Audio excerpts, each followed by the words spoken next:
5 లక్షల రూపాయలు ఉండేట్టుగా దాని కార్యక్రమం రూపకల్పన చేశాం. మన సంకల్పం ఒకటి, వెల్తీ హెల్తీ హ్యాపీ సొసైటీ మన విధానం. అందరికీ జీవన ప్రమాణాలు పెరగాలి, జీరో పావర్టీ మన సిద్ధాంతం. 2047కి జీరో పావర్టీ సాధించి దేశానికి ఒక దిశ నిర్దేశిస్తామని చెప్పి నేను మీకు తెలియజేస్తున్నా.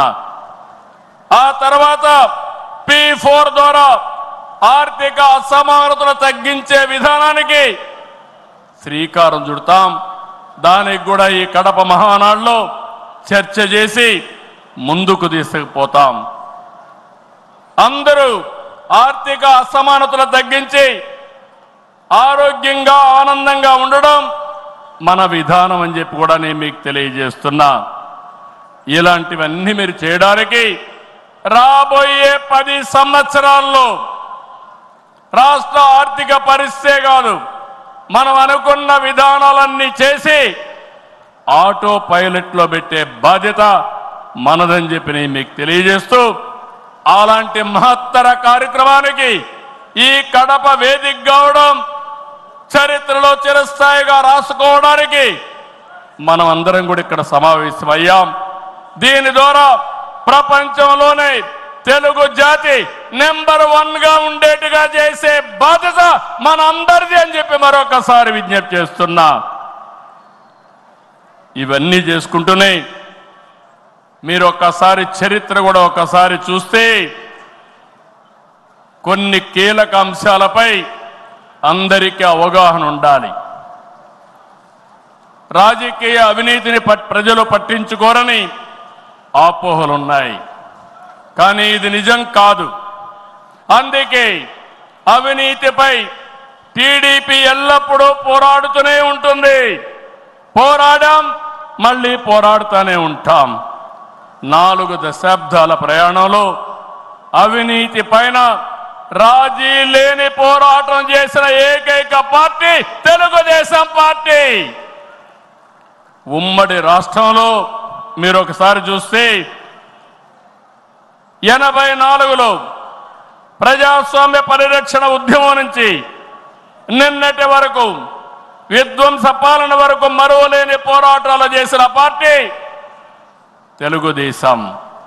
ఉమ్మడి రాష్ట్రంలో రాజా ఆఫ్ కరప్షన్ అనే పేరుతో లక్షల కోట్ల అవినీతిపై తెలుగుదేశం పోరాటం నిజమని సిబిఐ వంటి దర్యాప్తు సంస్థలు ఆ తర్వాత తేల్చే పరిస్థితికి వచ్చారు. అది మన క్రెడిబిలిటీ.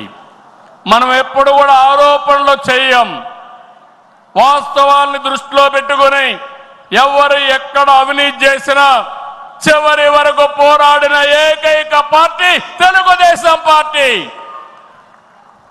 హైదరాబాద్లో ఔటర్ రింగ్ రోడ్డు కానీ, వ్యాన్పిక్ సిటీ కానీ, హిందూకి ఇచ్చిన భూములు కానీ, లేపాక్షి భూములు కానీ, ఇలాంటివన్నిటిపైన మనం పోరాడాం. దాని పర్యవసానం తర్వాత ఇన్వెస్టిగేషన్ ఏజెన్సీ అన్ని ఒప్పుకునే పరిస్థితికి వచ్చారు. ఓబులాపురం ఆక్రమ మైనింగ్పై మనం చేసిన ఉద్యమం నాడు దేశంలోనే ఒక సంచలనం. ఓబులాపురం అక్రమాలు నిజమని 10 ఏళ్ల తర్వాత కోర్టులు కూడా గుర్తించాయి, నిందితులకు శిక్షలు వేశాయి. మనం చేసిన ప్రతి పోరాట ఫలితం నేడు కళ్ళ ముందర కనపడుస్తుంది. అది తెలుగుదేశం ప్రత్యేకతని మరొక్కసారి విజ్ఞప్తి చేస్తున్నా. గతంలో ప్రభుత్వాలు చేసిన అవినీతి ఒక ఎత్తు అయితే వైసీపీ ప్రభుత్వ అక్రమాలు మరొక ఎత్తు. కూటమి ప్రభుత్వం అధికారంలోకి వచ్చిన తర్వాత విధ్వంస పాలకుల స్కాముల లెక్క పెడుతున్నాం. ఇన్వెస్టిగేషన్కి ఆర్డర్లు ఇచ్చాం. తప్పకుండా ఒకటే చెప్తున్నా, ఎవరు అవినీతి చేసినా కక్కిచ్చే బాధ్యత ఎన్డీఏ ప్రభుత్వం తీసుకుంటామని మీ అందరికీ విజ్ఞప్తి చేస్తున్నా. అదే మాదిరిగా ఎన్నికల్లో మనల్ని గెలిపించి అవినీతి పాలకుల్ని ప్రజలు తరిమేశారు. అక్రమార్కుల్ని శిక్షించే బాధ్యతలు మనకిచ్చారు. ప్రజా సంపద దోపిడీ చేసిన వారిని, గాడి తప్పిన నాయకుల్ని, అధికారుల్ని ఉపేక్షించే సమస్య లేదు. తప్పు చేసిన వారికి ఆలస్యం కావచ్చేమో కానీ శిక్ష తప్పదని మరొకసారి ఈ సందర్భంగా విజ్ఞప్తి చేస్తున్నా. మనం అధికారం చేపట్టి ఏడాది అయింది.